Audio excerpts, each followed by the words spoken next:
information shared on Girl Pray On It is for educational and informational purposes only and is not a substitute for professional mental health advice, diagnosis, or treatment. Although I am a licensed mental health counselor, I'm not your therapist. Unless, of course, you're one of my clients. In that case, I am your therapist, and I'll see you in our next session. Listening to this podcast does not create a therapeutic relationship between us.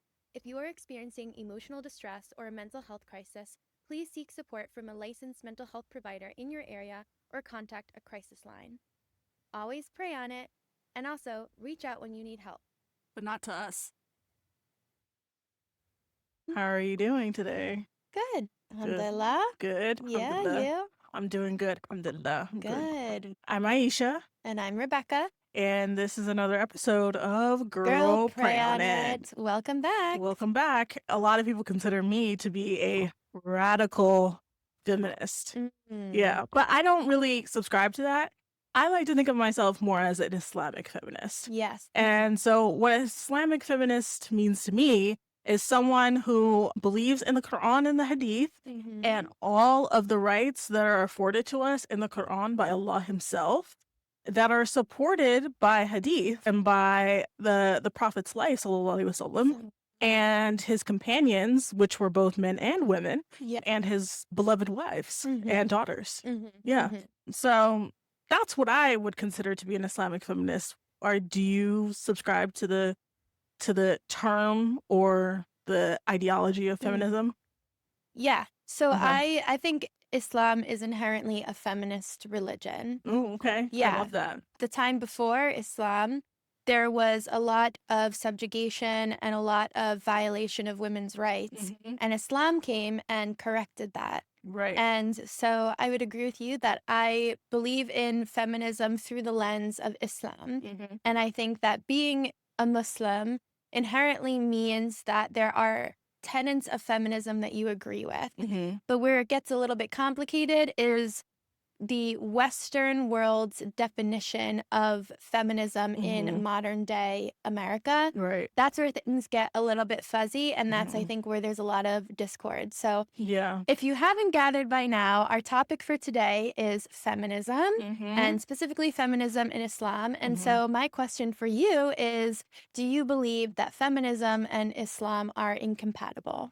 No, definitely not. Right. I think, well, okay, here's what I'll say. I'll say that modern feminism as it stands right now, there are some things that are incompatible with Islam. Right. And I don't think we need to really go through those, but I think Islam in general is very compatible with feminism because of the rights that are afforded to women and the expectation that men are going to be the ones who fight and uphold those rights for women. Yes. Yeah. And I think a lot of modern men, the reason why they're so low on my scale is because a lot of modern men either don't know the rights that they actually have to uphold for women, they don't care to uphold them, and they're certainly not defending them, right? And so that's where I get a little iffy with men. Not saying that they are all bad, not all men, ugh, hate that, right?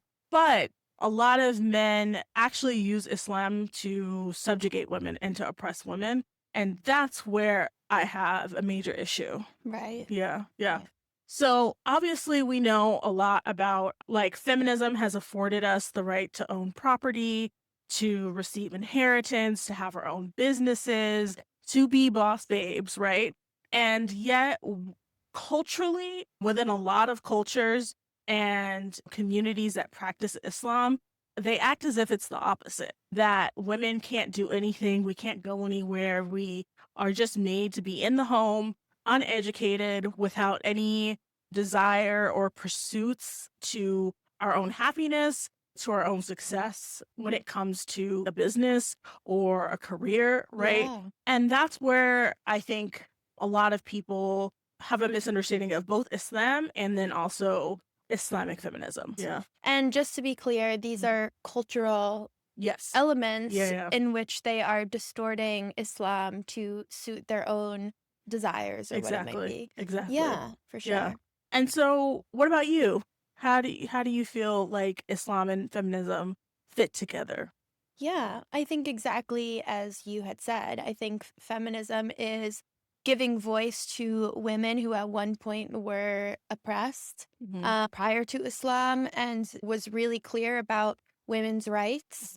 And I think the two are very much compatible.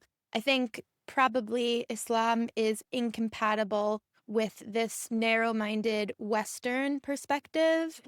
And what I mean by that is a perspective in which there's this sort of like sexual liberation. There's this like element of like, I guess, nudity or being free Like with one's body. like freedom equals nudity. Yes. Yeah. Like I think that if you are looking through a framework and you have this definition that feminism is sexual liberation, then yeah, Islam is incompatible with that. But I think that feminism should be something that's open to interpretation, and that Islam is our interpretation of feminism. And feminism for us, according to this Islamic lens, is dressing modestly and covering ourselves, and it's demanding we be respected for what is inside and not from what is outside. We refuse to be objectified. We refuse to put our bodies on display. And instead, we choose to vocalize what we have to say and demand that what we have to say be respected. So if that's our definition of feminism, and I think that's totally compatible with Islam. I think one thing that is really interesting is feminism is such like a scary word in the Muslim community. They're like, don't say it. Don't say the F word. Yeah. And no one no one wants to be associated with it. And I've even heard like women say, they'll say something like progressive and say, oh, I'm not a feminist though. Yeah. And I'm kind of like confused. I'm like, why can't we be feminists? Right. Why be shy about that? I think you can vocally say, I'm not a feminist through the lens of the West. Right, yeah. But I'm a feminist nonetheless because I believe in women's rights. I believe in women's right to vote, women's right to own property, women's right to own their own businesses, to work, women's right to inherit from their relatives. Like these are ways in which we are feminists. Yeah. Why do you think some women are scared to have that label within the Muslim community? Yeah, well, I think they're scared of being associated with the Western definition of feminism, and they're scared that if they say it, people are going to think that they're in favor of like elements of like sexual liberation or nudity or stuff like that. Things that are antithetical to Islam. Yes. And I think that women are just afraid to be accused of believing something that they don't necessarily believe in because the definition of feminism is so broad at this point and so confusing at this point. So that's like for sure one thing. And to be clear, I believe that like people have different interpretations of feminism, and I don't judge anyone's interpretation of it. There may be some people who interpret feminism in a much different way, and that's totally fine. This is my interpretation of feminism. And so I think people are scared to be associated with other people's interpretation of feminism, or they're scared that if they say that they're a feminist, it's going to scare off the men. Yes, that's like the main reason, I think, right? Yeah. And I think, again, you gotta decenter men, right? Because why is that the reason why you don't want to be considered a feminist, right? Yeah. And I want to encourage other men to become Islamic feminists too, right? Yeah. And I think actually if you were to ask a lot of Muslim men and you were to use our definition of what Islamic feminism is, they would actually agree with a lot of it. And they would say, okay, well then I am also a feminist, right? Yeah. And they would agree that they want to uphold the rights of Muslim women within Islam. They want to ensure that we are being taken care of. They want to ensure that we have access to education, both Islamic education and formal, like, Western education, right? And so I think oftentimes it's this centering of men in the conversation that, like, lends itself to women not wanting to be attached to that, right? Attached to that, the name, right? And they're like, I want to get a husband, right? I want to have a husband.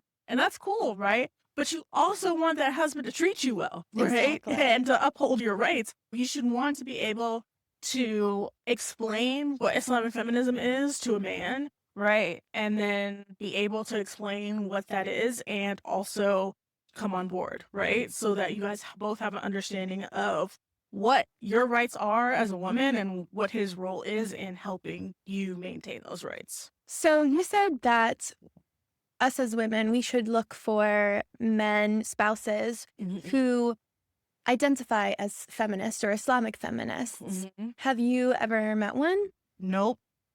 Never met a man. Never met a man never met a Muslim man who ever wanted to be labeled as an Islamic feminist. But I have tried to convert men to our side. Definitely, right? So there was this one time I was talking to a family member. Actually, I was talking to a series of Muslim men, family members. And we were having this conversation about how I believe that all men should go to therapy to unpack trauma and learn how to tap into their emotional intelligence and be able to talk about their emotions freely and openly and to be able to name their emotions, right?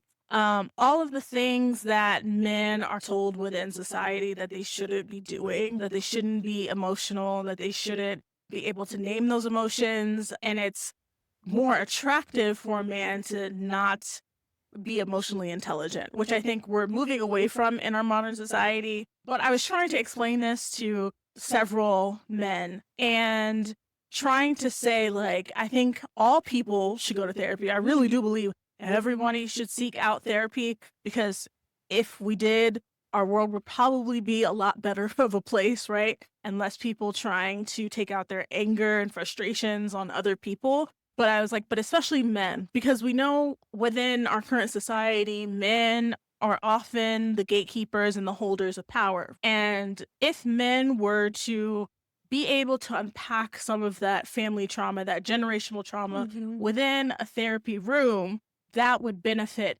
Muslim women, right? Within our community. And we would probably have a lot less domestic violence cases. We would have a lot less divorces and we would have a lot more cohesion within Islam. We would have a lot more peace because men would be able to sit with their emotions and be able to talk about their emotions freely and openly. They would be able to identify things that are triggering for them and try to identify and not just identify, but stop cycles of trauma and abuse from continuing within their own families. So I was explaining all of this, and they were like, wow, you really are a feminist.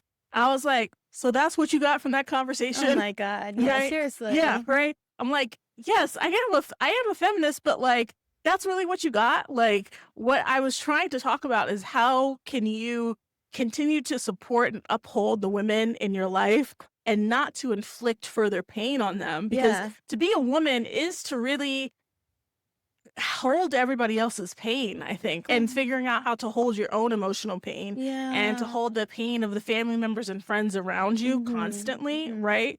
And men have done a really good job of locking up their hearts and acting as if things don't impact them and not sharing that burden of pain within their families. And so that's what I was really trying to get people the group of men that I was talking to understand. If we in our Muslim community were able to have that conversation and we're able to have men understand their generational pain, the traumas, their emotions, we would have a lot better communities that are able to talk about some of the really hard, traumatic problems and issues that keep recurring. And we would have a community that treats women better, right? Inherently. And unfortunately, all they got from that was, wow, you really are a feminist. Yeah. Yeah. And they fail to see how that would be a benefit to them. Right. Yes, that too, right? Like, yeah. And I think that what you just said, the problem with Islamic feminism is that men fail to see how that would benefit them. And that really is the crux of the problem. Yeah. And I really do wish that all men were able to identify that, like, when the people around you are happy, they're able to give you more of themselves, give you more happiness, like just have more joy, Yeah. right? And that would inherently make your life better. Yeah. Yeah. I saw something on TikTok. It's a hot take, Mm-hmm. and I think we had briefly spoken about it. But it was a generalization. I will say that, and it doesn't necessarily really unpack the complexities of men and women. So take this with a grain of salt. This is really just general. But someone was saying men are initiators and women are reciprocators. Mm-hmm. And the point of him saying that was oftentimes women will respond to whatever treatment they are receiving. Oftentimes, women are not initiating when it comes to, I guess you want to say, leadership in a relationship. Women will respond to whatever treatment, whatever sort of conversation is being put toward them. And what I mean by that is when a man initiates with kindness, with gentleness, with affection, with love, women will respond to that in kind. Very When true. a man initiates with anger, with frustration, with stress, women absorb that and also respond in kind. Right. So women will react to sort of whatever the man is initiating with or coming to them with. And so I think in a previous episode, I said, like, men, just go and buy your girl flowers and see what happens because women are responders. And when you come and you bring her flowers on a random Tuesday, she will respond with love and affection and adoration. And when you treat a woman right, she will respond with respect, with kindness, with care, with gentleness. So this is obviously a very oversimplified like definition around like obviously people are more complex than that. It's a generalization and it's not necessarily like indicative of all couples or all people, but I think like the sentiment I think a lot of women may relate to.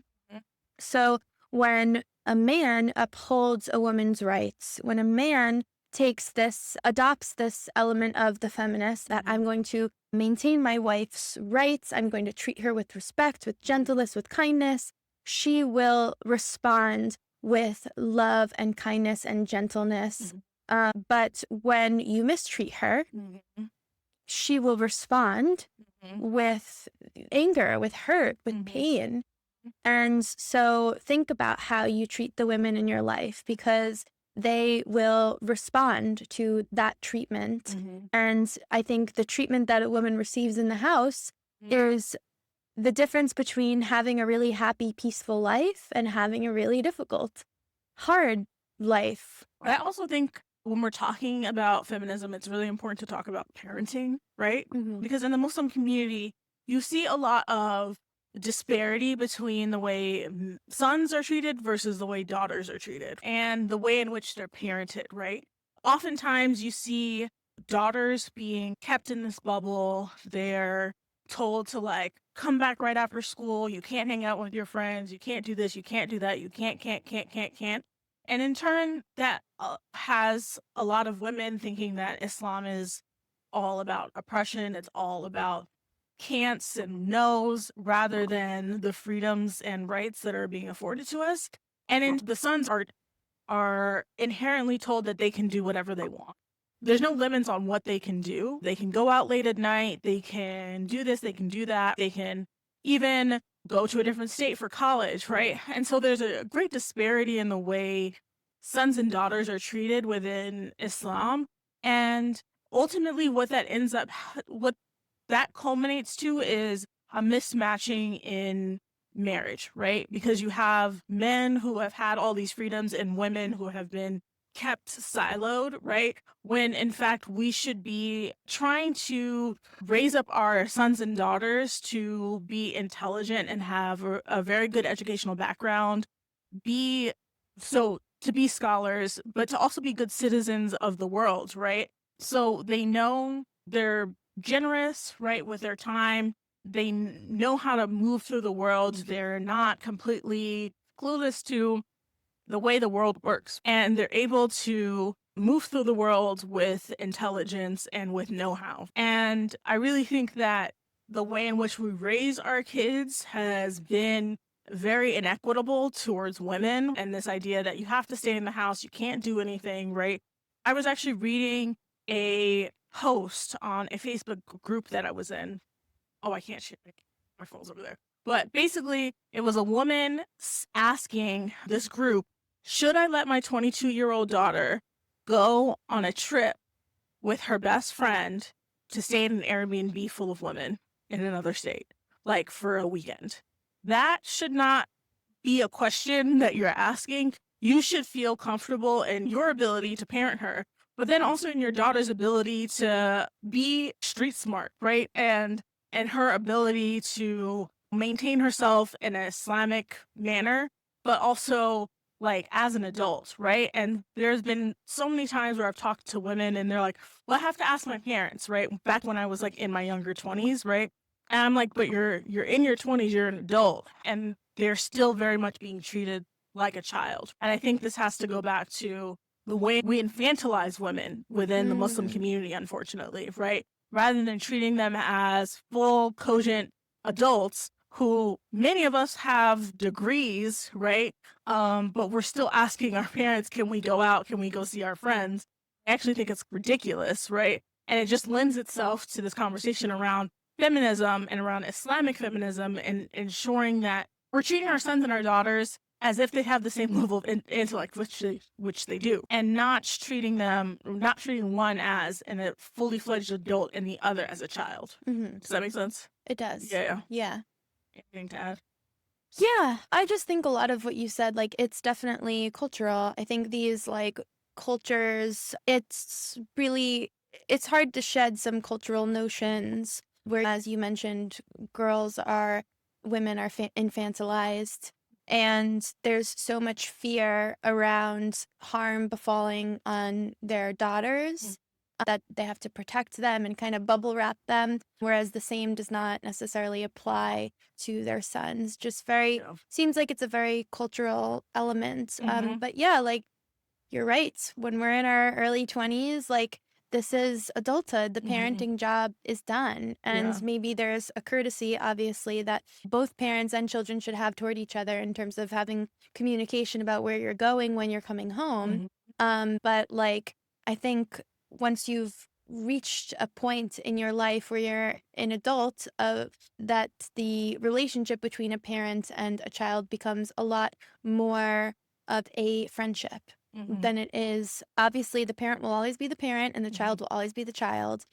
But I think that is something that is really not a cultural value in a lot of cultures within Islam, that like the parents view their children as always children until they get married, and even then sometimes.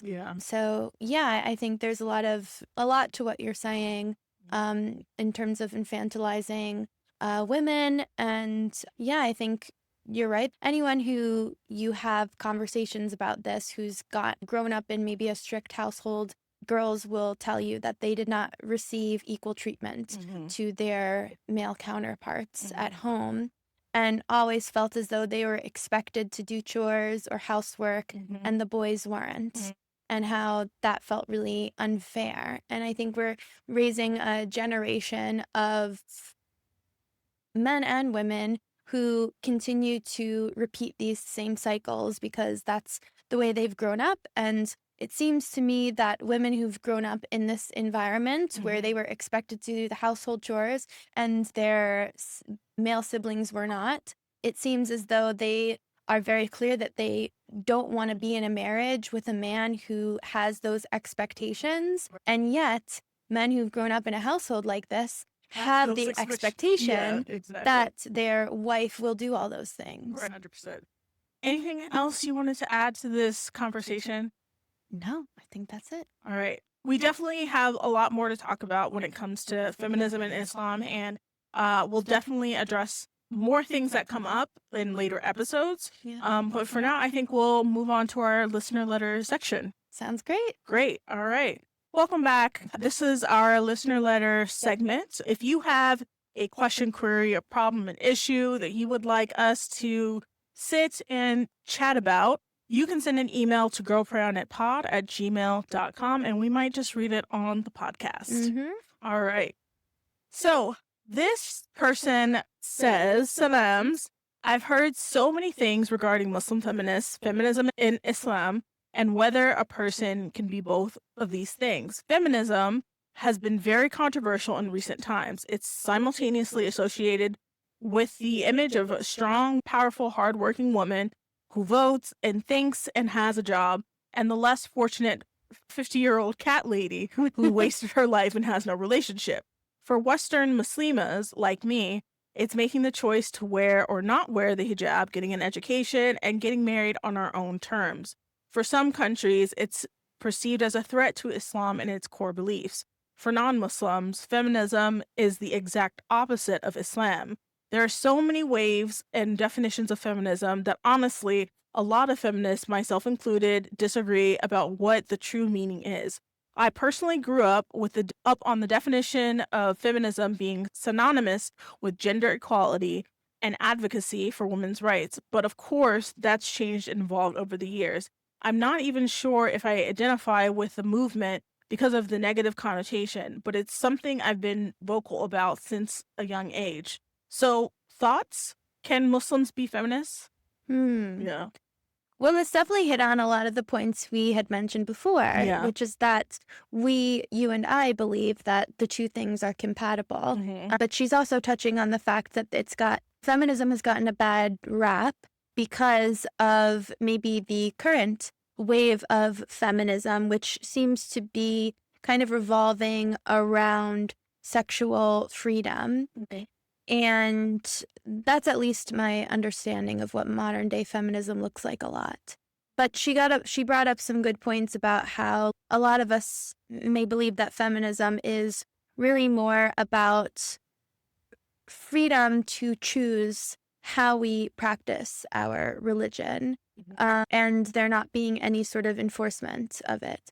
I think one thing to point out is that another reason why people find feminism and Islam to be so incompatible is that around the world, there's no actual Islamic state.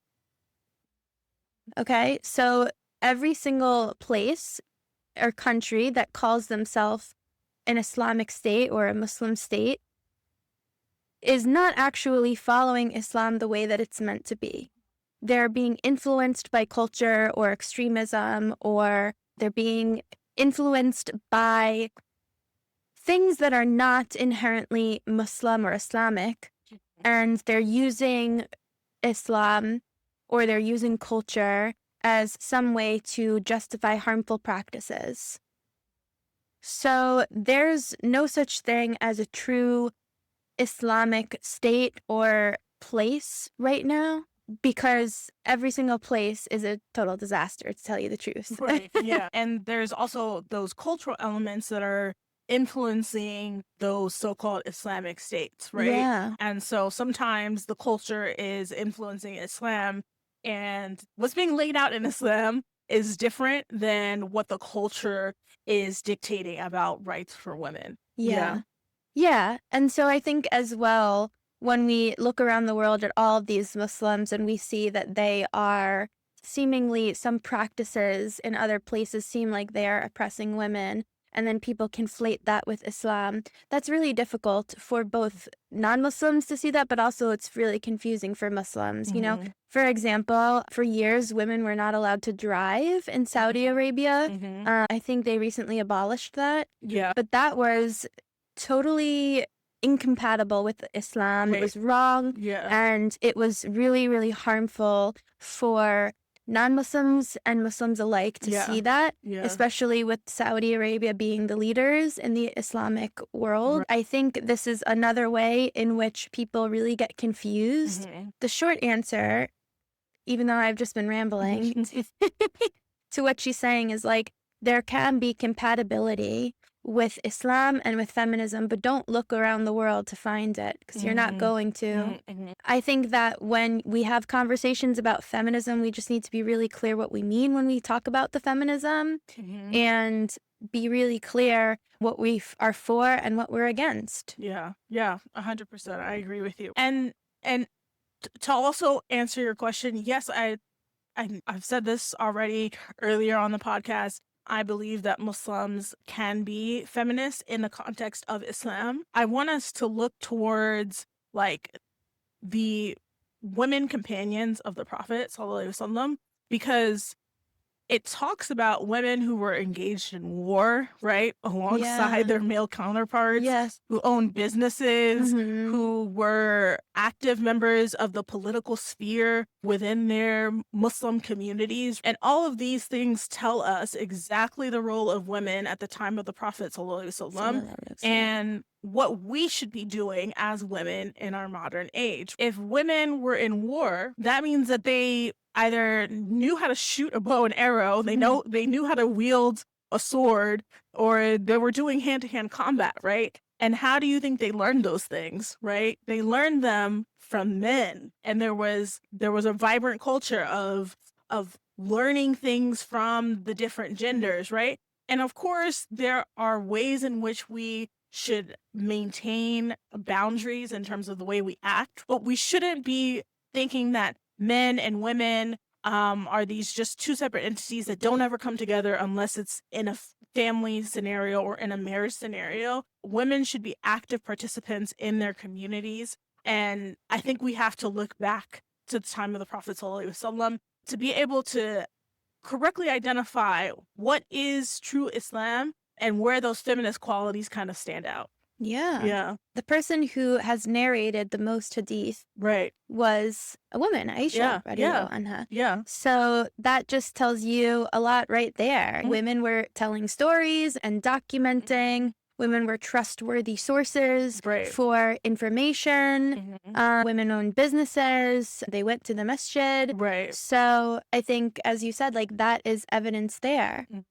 And I think that this is totally compatible with what most women would think of as feminism. Yeah, and we've just gone so far away from that, and we've allowed Christian sentiments and non-Muslim sentiments to infect our own Islamic culture around gender and around women and our rights. And I think it's time for us to take that back and remind ourselves and our community members that we are more than wives and mothers who cook and clean in our house all day, right? But we are valuable members of society who hold and pass on knowledge and generational knowledge and have every right to be fully fledged members of the community that are involved in politics, involved in art, involved in sports, et cetera, and it's our right. And so I encourage anybody who thinks that feminism and Islam are not compatible to really go back and learn the history of Islam and see that's not the case. Yeah. Totally. Anything else to respond to this question? No, I think we hit on everything. Okay, great. All right, so now is the part of the podcast where I, Aisha, look at the camera and I rant about something that is bothering me that day, that week, that month, whatever. And today I want to talk about halal food festivals. Aw. Yeah. What about them? Okay. All right. What about them? Well, okay, let's first start with everybody's number one complaint that it's Fitna Fest. Have you heard that? Yeah. No. It's Fitna Fest. The genders, they're mixing, they're talking to one another, they're flirting. That's the reason why people hate these halal festivals. But that could be anywhere. Exactly, right? And oftentimes when you see these like halal food festivals, they're oftentimes like families, right? Yeah, it's families, and it's not like a bunch of girls and boys being like, gonna go find my husband, gonna go find my Nasib today. Like, it's never about the flirting. And like, when you go to the grocery store, what are you doing? You're gender mixing. When you go to the hospital, you're gender mixing, right? It's the same thing, right? Like, gender mixing is everywhere. It's about how you act with the opposite sex, right? That determines whether or not it's a halal or haram interaction. So you are pro food festival. I actually, no, I'm anti-food festival, and let me tell you why. Okay, wait, why did you even mention it before? Because it was just a good But segue. you're defending the food festival. I am defending the food festival, but I'm also not defending the food festival. Okay. The only reason I brought up the food festival is because I always think of the whole Fitna Fest, Dawa Bro, like red pill TikTokers who are like, we've got to stop these halal food festivals. They're gender mixing, da, da, da, da, da, da, da, da, and that's all they talk about, right? But what I really want to talk about is the long ass lines. That's what I really want to talk about. Okay, that's valid. Yeah. Okay, because I've been to a bunch of food festivals. I love food and I love to get down. Does it, right? The real problem that I have is when those families come, right? And they roll in 40 deep, right? And then they have one or two people stand in line, right? And then you're waiting in line, it's been 45 minutes, but you're like, oh, I'm almost there. And then this crowd of people come and then they join those two people in line and then they order they completely just they almost my can't even speak. They make the food truck run out of food. That's how many people are ordering right there, right? Yeah. They're ordering for an army basically. Yeah. And what you thought was two people about to go up and do their little order for 2 chicken sandwiches and a drink, right? Ends up being 40 people who are ordering. They cut you in line and they're like, well, they were saving our spot. And it's like, yeah, no, that's rude. this is not what Islam is about. Mm-hmm. Okay, you can't do this. It's a technicality. Okay, it's a technicality. If you have that many people, okay, you should be in line. Okay, it should be visual. What I see should be the visual representation of how many people are ahead of me. And I hate when they do that. And there's no line control at these food festivals. There's no type of person being like, oh, you're cutting, because that's what Muslims are supposed to be about. Fairness and justice. And all of you people are cutting in line in the middle of these food festivals. And I don't understand it. What, do you think you're getting to heaven that way? Do you? I've got something to tell you. You what? Not that way. Not cutting me in line. And I'm really serious about my burritos and burgers. And okay, so this is actually a rant about line cutting. Yes, but it's about the food festivals, because whenever I have gone to a non-Muslim food festival, do we have cutting in line? No, because the people know how to act. There's some decorum. But when it comes to Muslims, okay, there's no decorum. I mean, look at the parking lot for Juma. People are parking on the curb. You have people in 2 spaces. They don't care. What is with Muslims and not caring about any type of rules? But the minute there's a little bit of gender mixing, all bets are off. When you cut me in line for my chicken tikka masala fries, and it's good, and it's all right. Okay. So I'm with you, because there's nothing that upsets me more than when I'm at a wedding and I'm waiting online at the buffet and the aunties cut me. I feel so mad, and I'm like, I know that you're older than me and everything, and I respect you, but do you respect the fact that I have been waiting for 10 minutes on this line? No. And I'm wearing heels? Right, no, they don't. Too? Yeah. Yeah, the auntie cutting is just out of control. And it's not right. And the only time that ever didn't happen to me was when I was pregnant. So I got the special treatment. That's nice. That must be nice. Pregnant. Yeah. Of course, I had to be far enough along that I was showing. Maybe I should go get a fake belly bump. Yeah, so that was the only time that the aunties were like, oh, go ahead. That's so nice. It's like, oh, thank you. Okay. But other than that, it's just the cutting is out of control. It is really out of control. I'll tell you right now. Stop. It's not okay. And I think that's it for this episode. Yes. Okay. And we will see you on another episode of Girl Pray on It. Assalamu alaikum. Walaikum salam. Thank you for tuning in to the Girl Pray On It podcast. We hope today's conversation gave you something to reflect on. Be sure to follow us on both Instagram and TikTok at Girl Pray On It Pod, and subscribe to our YouTube channel, Girl Pray On It Podcast. And don't forget to subscribe to Spotify, Apple Podcasts, and wherever you listen, so you'll always be up to date with our newest episodes. Stay connected, stay encouraged, and as always, girl, pray on it.